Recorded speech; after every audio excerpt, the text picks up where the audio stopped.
Hey friends, family, and whoever's watching this, happy Thanksgiving coming tomorrow.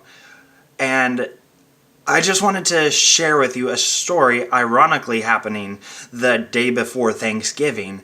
But this just happened this morning. This is what God used to bring my focus back to himself, what I really needed him to do. And he always knows exactly how to get at where our disconnect is spiritually.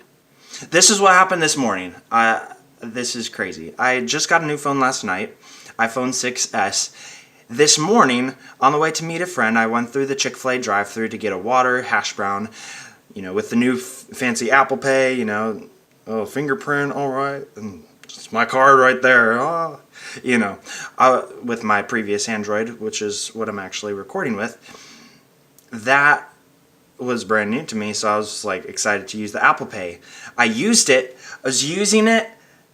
I spent a few hours last night setting up my phone, which is probably a few hours longer than what I should have. Anyway, this morning I was using Apple Pay, and as the payment was processing out the window, see how slippery that is? It just slipped right out of my dry fingers and landed on the concrete and shattered all over. Brand new from last night, and there it goes.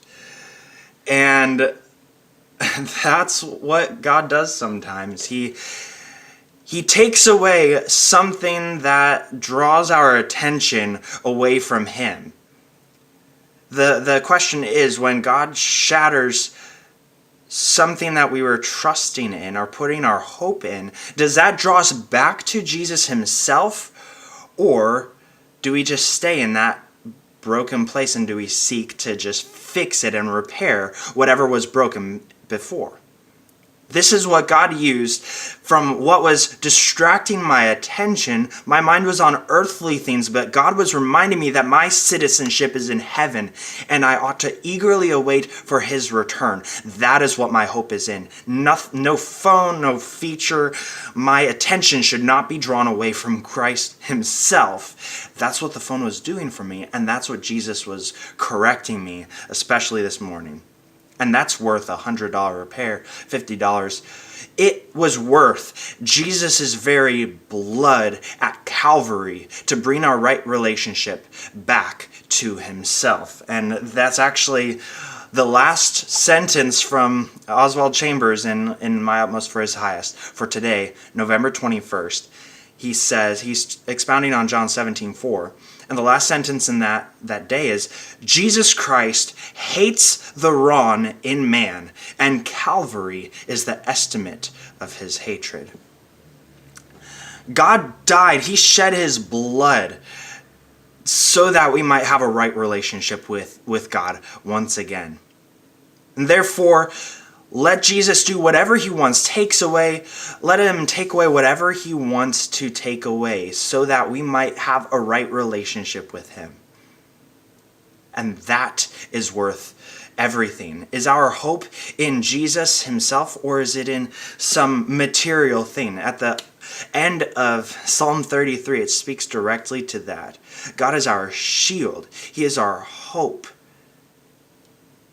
And that's worth every penny in the world. And I am thankful that God just wrecks me wherever I need to be wrecked.